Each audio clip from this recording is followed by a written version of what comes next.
So here we are. We are live, ready to rock and roll.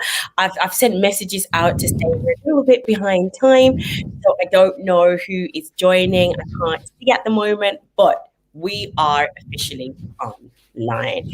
I'm going to do a little sanity check. Just a little quick one, as I always like to do, just to make sure everybody can really see us. And that they can get to us properly. Yes, there we are live. They can see. Just a little good. Thank you very much. Thank you. Right. So let's make a start. I'm really excited to have you here. For those of you who don't know me, I am Leanne Meyer and I am the MD of LM Consulting.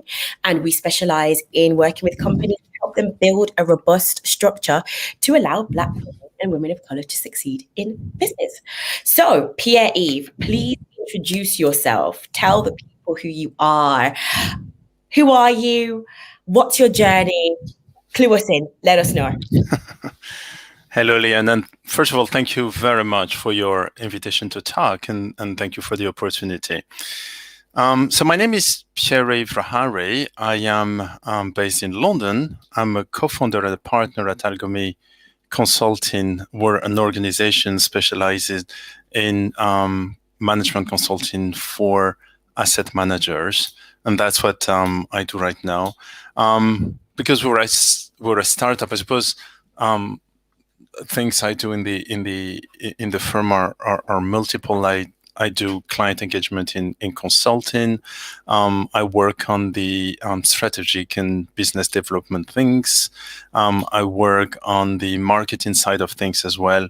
And I suppose I can claim that I have a little specialty in our practice, which is leadership development and executive coaching. So that's part of the work we're doing, but we're essentially a management consulting firm. About my journey, prior to setting up AlgoMe Consulting, I've been in the investment management world for a reasonable amount of time, over 20 years, and I worked, I suppose, for what you call global organizations. So I was based in Luxembourg, in London, in various roles, but mainly in investor servicing and operations. So like everyone else, I started in entry-level jobs. Yep. And gradually I progressed and got into management roles, which is something I've really liked doing. I did a lot of project management role. And now as I grew, I suppose, in seniority in my roles, I think my job moved more towards strategy and implementation, oversight of clients and models. Mm-hmm. And more importantly for me, it moved gradually towards people, talent management. And that's what I've done. And I think I just wanted to add it just to kind of give everyone a little bit more background. And this is why, in this sense, today's episode is called Challenging Talent to Drive Transformation, because that is part of the way in which you choose to make your impact, which is very important, because this is what it's all about. It's all about us finding our own way to be able to change the world or to make the world a better place and part of our legacy. So on that note, I mean, impact means different things to different people. You know, we all have, for me, what is impact? Impact is seeing Black women having the opportunity within the workplace to not only bring them full selves, but to know that there's a structure that supports them in being them true selves and also gives them the breadth to thrive, to succeed. And as one article that I recently read said, give us the opportunity to fail, but just let us have that opportunity. So that's what impact is. If I can affect the life of at least 10,000 Black women within the working world, then I feel at peace with myself. Mm-hmm. So from your perspective, what do you believe is impact? I get to that question. Can I introduce a little framework before I explain what is impact from my personal perspective? And I want to introduce that framework because it'll explain how I've chosen to affect change in one way or the other.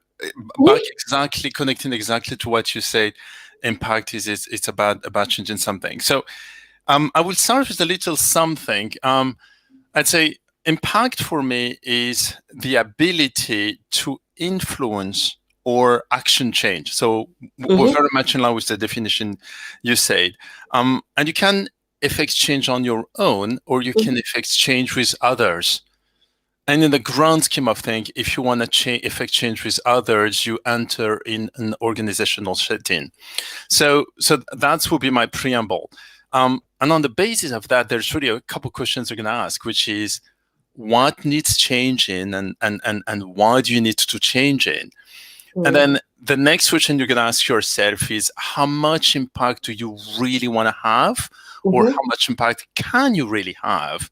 Right. And then the third question is, what resources do you have to make that change? So when I'm starting to talk about impact, and I will connect that to the work we're doing on My Change, I'd say impact is function of three things. And I know we tested the ability to share something, but I really want to share something with our listeners and with you, which is this one. So it's a funny little formula that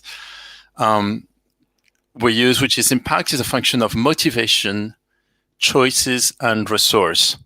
So that's what I was trying to say. And there are some implications in that is, impact is always a multidimensional thing. It's never I do one impact, another one. It's very multidimensional. It can be short, it can be long term, it can be a very small impact, it can be bigger impact.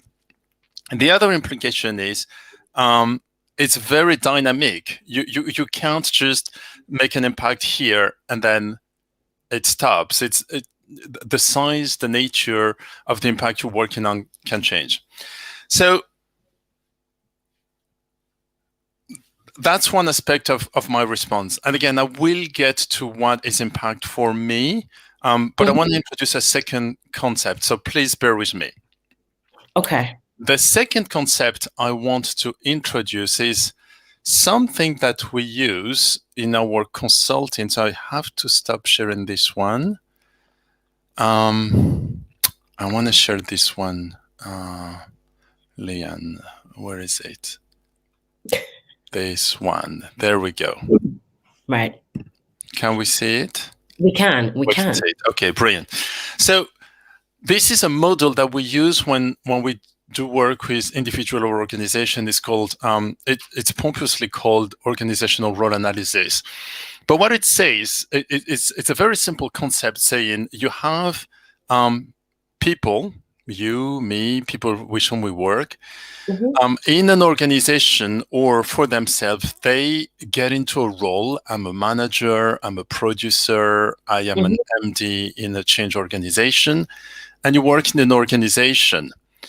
And what we're saying is there is interconnection, there is natural interconnection between the person you are, the role you take, and the role you take in a certain organization. And furthermore, what we're saying is there is interconnection between all of that, and all of that functions in the system or a context. So it's a kind of convoluted way to get to the point of saying, where do you affect change, or where do you want to affect change? And the premise of this model, which is very, very much inspired by things developed at the Tavistock Institute in London, and very much inspired by the theory of systems. What we're saying is there's interconnection, but there is the ability to influence each other in this model. The person can influence the role can influence the organization can influence the role and the person and the system and the context. So And then the other thing that's very important in this thing, like any system, it's predicated on balance in the system. So there is somehow a natural balance between all the elements of the system. And trouble starts when there is lack of balance. That manifests itself in stress, manifests itself in disruption, chaos, etc., etc. But the way to go back to balance, which is I think everyone's trying to get to, is to work either on your ability to influence the role, the person, the organization, or the system. And that's what happens when you bring the two systems that I presented earlier on, impact and role. What I'm trying to say is, first of all, impact is dynamic. It's very, very dynamic. Impact that you can exert or that you want to exert depends on where you find yourself in your life or in your work. And, we can debate whether life and work is mutually exclusive. That's a different debate, but it really depends on the stage you are on life. I think one very, very important that we believe in and that I certainly believe in, you have agency on the change you can effect and the impact you can effect. And then last but not least, it's a dynamic process. It's not set in stone, in time, in place, in volume. So I just wanted to introduce those two concepts and bring them together because it allows me to talk about what impact is for me personally. So I want to pause for 2 seconds just to kind of go back to two of your points, because I think there are 2 points that we have to really be key about, which is the dynamic nature of impact also means that impact today is not the same as what impact looks like tomorrow. But that we have to also accept that impact doesn't happen within a silo. So if you look at impact underscored by your three in your Venn diagram of organization, individual, and role, how you then decide to have impact on one still has an effect on the other two parts. So I think for some of us, like if I take myself, for example, I choose to have an impact on the organization, i.e., I choose to work with organizations to change the definition that they have as to how a Black woman can show up, which would then have an impact as to how she sees herself in the company. And then it kind of works like that. So I'm just basically saying, a long way of saying, I like this application that you have because it also forces you to question specifically what is your goal. And how do I then, when I change one part of the system, what is then the knock-on effect? And how do I still make sure that I'm still creating impact and not just doing work as I make change? That's exactly. I would add one thing, Leanne. I would add a couple of things. And again, for us, it's a very useful framework. The framework allows you to see that you can look at impact not only from your viewpoint, but you can change the viewpoint. You can put yourself from the side of from the viewpoint of the organization and realize you can do impact at organizational level, or you can do impact from your role level. So you can change any of the parameters, and you can also understand the result of the impact you're working on from different angles. So it allows you to be a little bit more empathic on what's going on, and judge whether you're making a difference or not. So that's one thing. And then the second thing I wanted to mention is this framework allows you, and that's a personal view, allows you to realize that you can't do everything at once.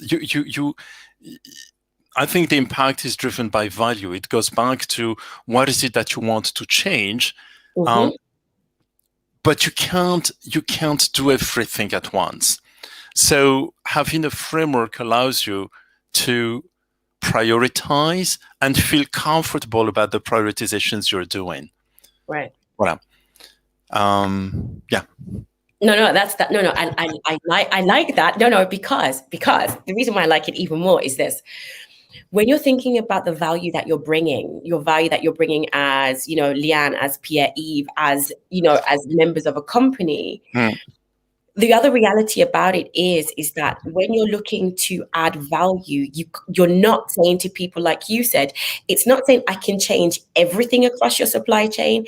It's saying I believe that we can create the most impact by focusing on this part, because this will then have XYZ knock-on effect. The question is, and going back to your formula about impact, is what is the choice? What do I where do I choose to focus my energy to create not only the highest value, but also have the highest impact? And in many cases, what comes down the line, how can I also manage that? Because you can't change it all at the same time. But what you do know is that, like a domino effect, once you kick or once you push one domino over without doing anything else, the others start to fall. So it's like, how far does your vision extend? To what extent have you thought about it as the person who is offering value? And on the other side, for people who are looking to us for value, have you also thought about that, making one change is the catalyst to many other changes? Yeah.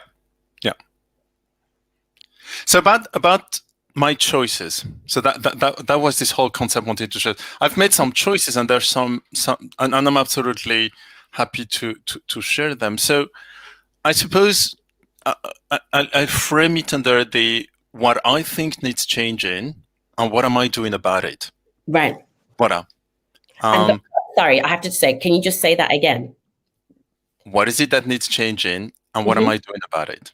Right. That's the second part. This is the key part, because there's a lot of thought that happens. In general, we know this is why we do what we do, but it's the action part, and it's how you said it's a personal thing. So I just wanted you to say it again. So what do you think needs changing? And don't forget this bit. What do I need to do about it? So proceed. so proceeding. So I want to talk about the work we do at AlgoMe Consulting. So I described us as a management consultancy company in asset management, and that's exactly what we're doing. We work with organizations, and we help them effect change, strategic change, operational change, etc., etc. But why do we believe very, very strongly that we need to do it? Because something needs changing in our industry, which is a wonderful industry. It's an industry that takes care of capital that is entrusted to us by individual investors. This capital is channeled through institutional investors or directly by individuals, and we make the capital work. And we make the capital work increasingly in a fashion that supports sustainability. So that's wonderful. But we believe very strongly in our firm that there are some changes that need to be made in the way the industry is run. There is changes in the perception of how money is being managed. There is a change in the way outcome to investors needs to be put forward, as opposed to making the right trade that makes money. There is changes that need to be made in terms of transparency on what happens with the money we invest, on the fees we take, on the outcome of the investments.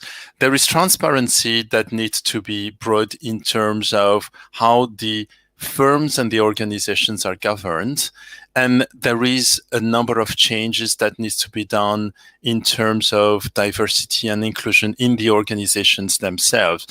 I was looking and reading, there's a number of articles coming out in the press between yesterday and today on ESG in the investment industry, because a set of regulations are kicking in yesterday that forces investment management companies to do more disclosure on the ESG aspect of the product they manage, which is one thing.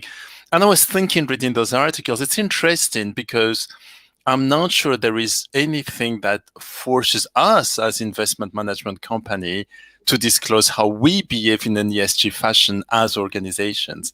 And it's a little bit that the change that we want to effect through the work we're doing at AlgoMe Consulting. So that's probably my first response to what impact do I want to make? And to your earlier remark, I think it's a big dollar type of impact that I can do through the work I do through my organization. Voilà. And if we go back to the Venn diagrams we saw, there is in me there is a lot of values around fairness, integrity, inclusion, excellence that I find in the role I set up, setting up my company, that I find in the work and the way we've set up the purpose and ethos of our own company, and that kind of, we believe, will impact the system of the investment management industry. So that's one example, but that's a big buck type of impact I work on every day, and my partner and colleagues are working on every day. But we can talk about smaller type of impacts as well. So before we go into that, there is just one thing that I do have to go back to again, which is this concept of fairness, values. But there was one key point that stood out to me, which is critical, but often gets left behind, which is excellence. You know, when you decide that you want to make impact, when you decide that things are aligned to your values, it doesn't mean that that is at the sacrifice of quality, excellence, ambition, all those necessary things to drive change. Absolutely. I'll go back to on that point, I'll go back to the articles I was reading this morning. There's a lot of criticism around European regulation forcing the disclosure of ESG risk and model in the funds industry. Oh, more regulation, more cost, etc., etc. But interestingly, there's a lot of data and indication that ESG funds have performed fantastically last year. So there we go. You can bring into realization, or you can implement in reality some of your values, and it's not at the expense of return of your fund. And that's a debate that's still very much alive, but there is a beginning of a demonstration that you can do it. Yeah. Right. And I think this is a theme that still carries, I mean, this particular theme carries let's say a lot of weight for me, not speaking specifically to ESG, but if we're talking about the continuation of excellence in all that you do, that's a one for me in terms of defining characters of Black women, the defining characters of barriers. How do people break through barriers? It's not by the barrier being lowered so that they can jump over it, but rather accepting that they are excellent. So it's this part for me about when you're thinking about making change, when you're looking at all of these things, it doesn't have to be a compromise. It doesn't have to be, it's about making change, improving situations. But as you said, you're still going to benefit from it. There's nothing to lose here. As you said, ESG funds performed really well fantastically well last year. So as you said, you've already schlepped your success with you. So keep going on in that vein, because I don't think you can ever go wrong being aligned to, well, no, let me caveat that. I don't think you can ever go wrong being aligned to your values as long as they are not in any ist direction. I'll say extremist direction, just to caveat that, because that could be snipped in all sorts of ways. So you talked about larger impact, big buck impact, you, the man in the business, but what about you, the man, Pierre-Yves? Smaller impact, bigger impact. So I'm happy to talk about. It's interesting because I may give two examples. One, when I was thinking about this talk and impact, I remember there's a scene that and it happened often, and I remember when I was reflecting on this.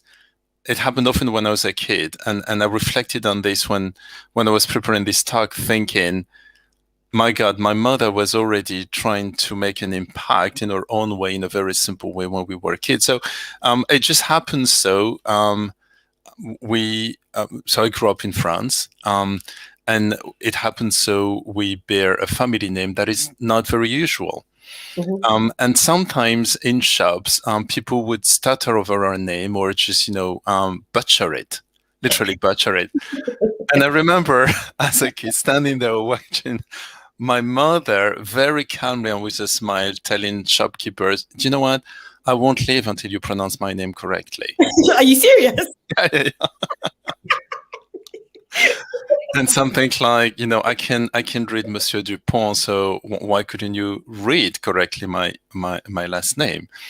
Which I ended up doing. And then with a smile, we would walk away. And I remember thinking, dying of embarrassment. And these are small impacts that I am, it's a very, very small impact type of educational piece that says, you can have names from different culture, different. But anyway, I was thinking about this at my own very simple level. I suppose, and sometimes I take it for granted. But I suppose the fact that I'm an openly gay person does really, really, really, really have an impact on me, on my other fellow gay people, and on the community. And I really believe in that.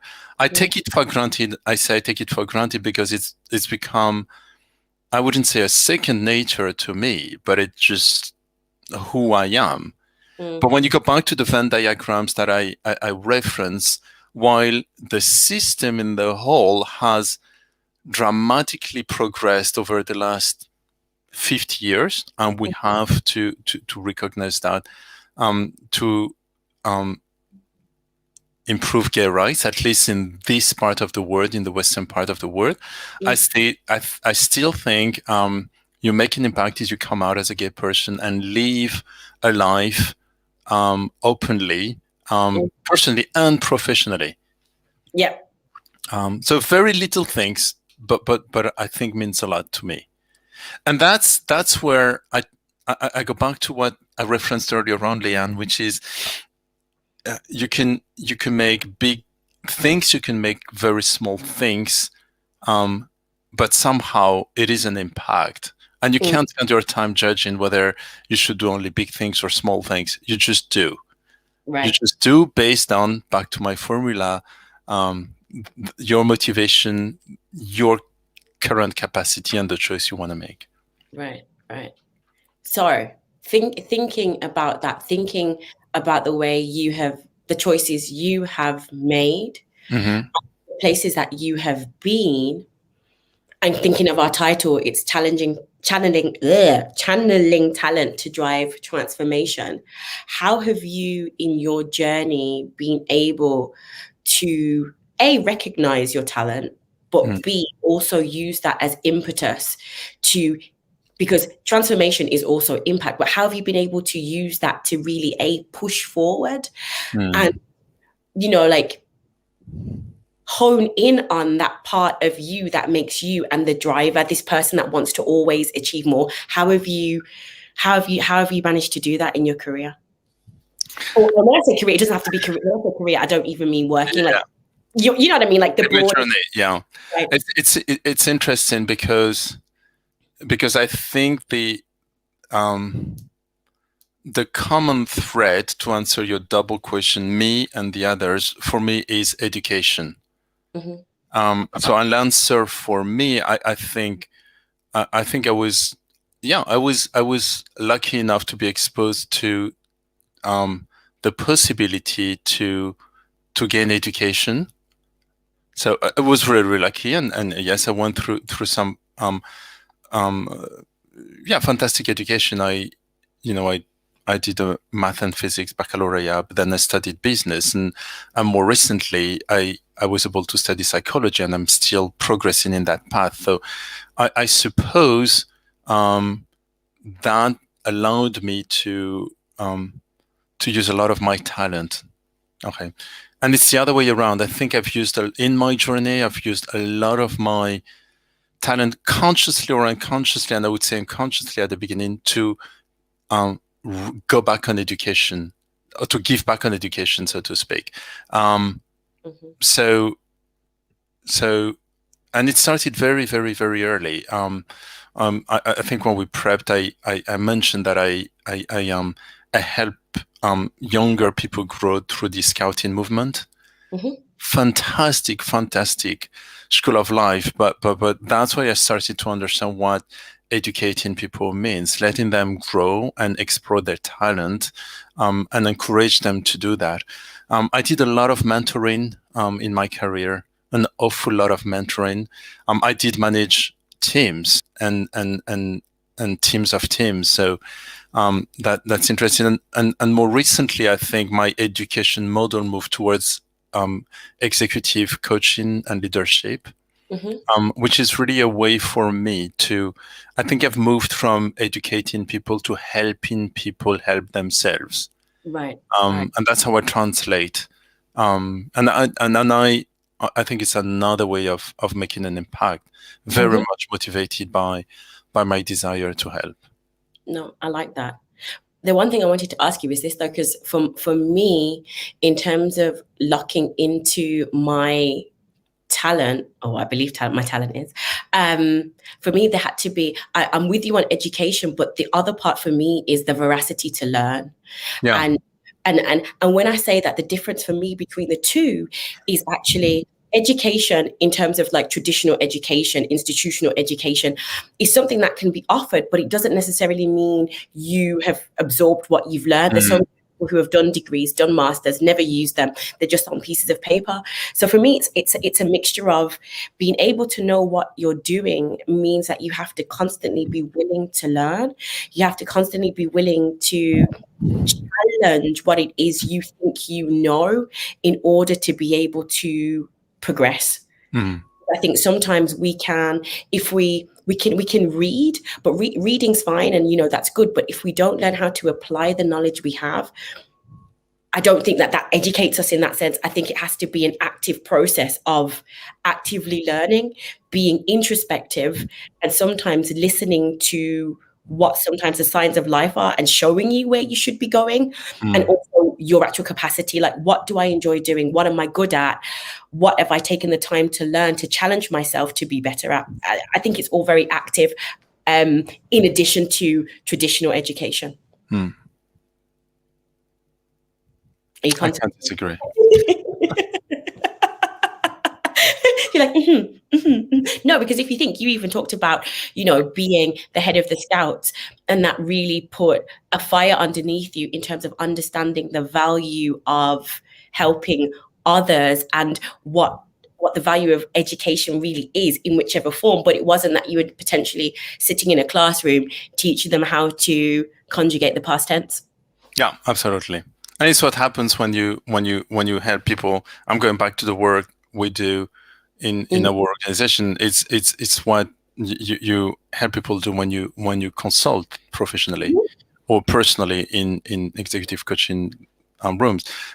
There is this myth that consultants or coaches have this magic wand that can generate programs that fix issues. That's not how we see it, and that's not how we work it. We co-design solutions with our clients. We listen to them. We let the solution emerge from them. So that's probably our art and our skills, to work with them and let things emerge through them, through the conversation.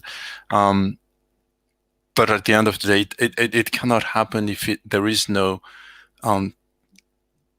interestingly with our clients, whether they're organizations or they're individuals. And in organizations, we're really speaking with individuals. If there's not this intrinsic desire to learn, right? And that's probably why they call us, and that's why it works. Desire to learn, desire to change. Because for me, the critical piece is, if I work with you, you have to have a desire to learn, you have to have a desire to change, but you also have to understand that the work has to fundamentally be done by you, as you have to do it physically. So like you said, consultants, people think consultants hand you a magic wand that says do it, but no, you also have to do the work. In order for it to be long lasting, you have to put the miles in. And if you're not prepared to do that, then you're not prepared to work with me. You're not prepared to work with anybody who has those sorts of values. Yeah. Which is something I think, you know, this is something that I think's come out of 2020, and the I'm not going to call it a horror year because there were silver linings, but I think that's what's come out of 2020, is that the desire to be aligned with, companies need to be aligned with the values of society, and people in general, society in general, is becoming more conscious. They're definitely, just like with ESG, as you said, there was criticism, right? Unnamed asset managers are requiring that the companies where they invest abide by ESG regulations, but they themselves aren't. And I think this is going to be coming more into the forefront because people need to have that value alignment now, because I think impact is on the forefront of everyone's mind. We don't necessarily, some people don't want change, but a lot of us want the world to look different, and we want to be a constant force of change. And in order to do that, we have to talk like this. And we have to talk, and we have to get out there, and we have to be bold about saying this is what needs to be done, but only using that energy with and for people who are like-minded. So here's my other question, because we talked about this before.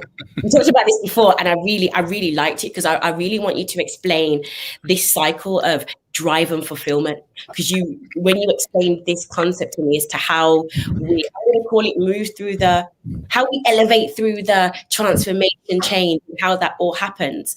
Can you explain that? Because I really enjoyed that concept, and that really spoke to me. I'll try.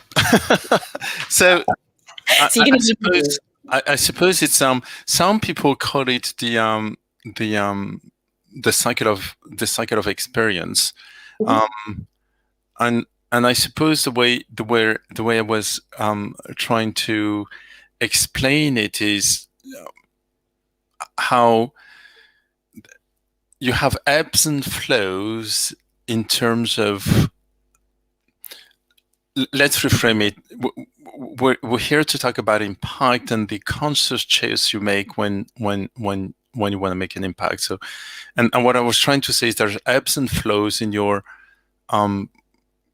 ability to be conscious of your desire to do an impact when you're enrolled in an organization. Why? Because you take a role. And you do spend a lot of time, and that's the cycle of experience. You do spend a lot of time trying to learn the ropes, trying to understand how the organization works, trying to understand how the systems works.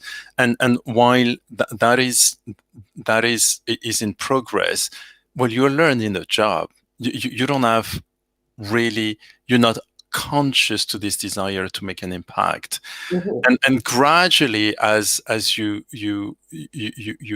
get comfortable in your role, you know how to do the job. It's like when you learn to drive, gradually driving becomes an automatism, and then you can start thinking again, what am I going again?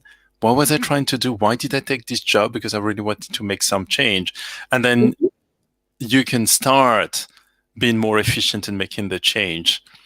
And then you take the car to the right because that's where the change needs to happen. So you take the car to the right, and then there's a new road, and you need to learn how to drive on that new road again. That's a metaphor. You change and roll again, and then you have to learn it again. So you lose a little bit the consciousness of the change you want to make, and you're learning to drive on that new road again. And then it becomes an automatism, and then it comes back. So I believe that's what happens. It ebbs and flows between the learning curve of your role and your ability to be conscious to your change, the change you want to make, and the change you want to make change as well. So I guess it was a way of saying it's important to understand that mechanism, but it's not only because it allows you to know where you are, but it allows you to be very, very kind with yourself, that you can't be 120% all the time in a change mode. It's just practically impossible. Yeah, that's true. So what happens when you get to the point now where you are let's say you are the partner, you are the founder, you start to learn the ropes. how do you then move up that part of channeling your talent and still being satisfied? Because you're not going to move to another role, or do you move to another role? Like how do you envisage that? Because it's an excellent question. It's an excellent question, which is applicable immediately, because we're still in the startup mode. So we set up our firm 4 years ago, but we're still in the startup mode. We're still we do everything. We do strategy, we do marketing, we do business development, and we've got this multiple role. The point we look at strategically is we do have business development targets. So we're thinking this is the amount of work that we would like to take on as an organization, and gradually, I think my role would be in the type of work we're doing, in the consultancy work we're doing. I think key for me is to continue consulting. That's the value we're bringing on the table. But more and more, I think it will be making sure that we strategically position ourselves, go to new markets, etc., etc. So I think it would be a combination of strategy and consultancy. And some other people will may be able to take the marketing role that we take, or some people will be able to do the admin role that we take. It will grow organically, very, very simply, but organically. No, I like that. And I think just the process that you've spoken about, I think sometimes, like right now, you can see it clearly because you're in a position to oversee all the cogs and the puzzles and the chains and everything else. But I think when you sometimes sit within a company, there is so much more to balance in terms of when you're sitting in the company, what might be balancing is just surviving in the company, treading water, coming above. And, you may want to be more fulfilled, but that automation that is required to free your brain never quite comes, because you're still trying to just live, like get through each day. And I think part of what's important to me in terms of let's say impact, talking about like how I see things and how I see things for this year, is I would love to have a world where it wasn't always about treading water, especially for Black people in the corporate world. That's like how I see it. To have the freedom to be strategic, to have the freedom to think about, to almost have the freedom to be able to do so many things automatically, not worry about the political side of things, and actually be able to think about strategic. So when the car needs to go right, you're thinking, I can go right, as opposed to has somebody cut my brakes? Like, that's the kind of thinking about that process, and you made me kind of rethink as to how I look at it like that. That's for me what 2021 should be about. What does 2021 mean for you, and how did 2020 have an impact on how this year looks for you? So maybe I'll take the second question. How was 2020? Well, 2020 was a shock, like for a lot of people, trying to understand what's going on, understand how we could operate in a world where our system literally collapsed, and experimenting. It was really experimenting what resilience meant. So moving from theory to practice of resilience as persons, as individuals. I think there was a lot of humility felt and experienced in the process of how our system can collapse, how our predictions could just be wrong. A year, I think we went into lockdown a year from today, and I have recollections in March 2020 thinking, oh, this will be over in May, we'll be able to travel again, and look, we're still here. So anyway, tons of things learned. How I see 2021, in a nutshell, we're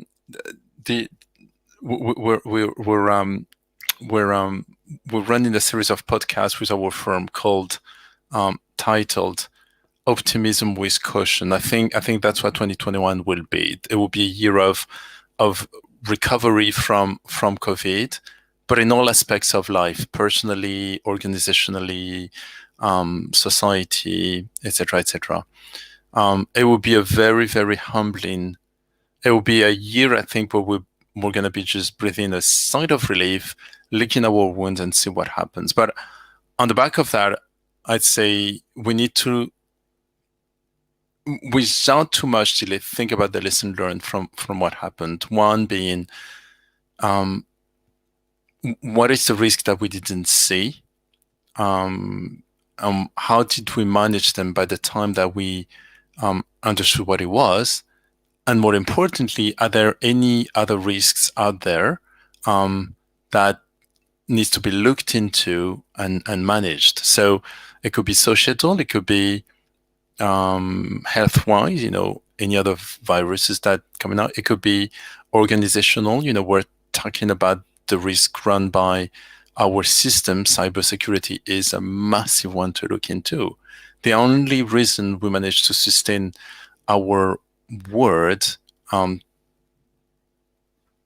through this pandemic was because our systems worked, but they are at risk. So that's the point I was trying to say: recovery, but looking at the other risk and how we could survive. And more fundamentally and personally, I think it would be a question of thinking: have we left anyone behind in this pandemic, and are we at risk of leaving anyone behind as we recover? And that's something I don't know the answer of, but it's something that is keeping me awake at night, thinking, are we leaving anyone behind in this whole thing? We're very grateful we have extremely aggressive and successful campaigns of vaccination in the Western world. Are we leaving any countries behind? Are we leaving any people behind in this whole recovery? And again, I don't have the answer to that, but it's a question that I'm posing. You have posed a question that if I answer it, then we're not going to get off today. Are we leaving people behind? Yes, I 100% think so. No, are we leaving people behind? Yes. Is it a deliberate choice? Yes. Has the pandemic highlighted the already large inequalities and disparities amongst society? Yes. Do people want to deal with them? No. It's that part of, for me anyway, looking back at 2020 has been, it's not been a reality check, but it's been a reckoning. It's been a reckoning of this is how we've been living our lives, and everything that's happened from Corona to George Floyd to Breonna Taylor. All of these things have confirmed the disparities, that we all may live on the same planet, but that we inhabit very, very different worlds. And everything that we're seeing now at the beginning of 2021 is still, for me, in any case, confirming how much work there is still to do, and that there isn't always from everybody's side that desire to see change. That, there's so many things that are disputed in terms of how the vaccines are being distributed, except there's so much going on. I think it's easy to become lost in the mire of all the things that aren't working. And I understand why you say it would keep you up at night, because I think the breadth and the depth to which people are being left behind, that there are so many injustices and inequalities. If you just thought about it all, I think your brain would explode. And I think for me, it's that focus on what keeps me sane, what keeps me focused. Is the bad things keep me focused. What keeps me sane is having conversations like this, is working with people who are ready to change. It's coming into contact with people who want to be a part of something that will essentially benefit nearly everybody. I think that's the difference, because I think there's so much that's going wrong that we have to focus on what's going right, but we also have to want to decide to be a part of the change.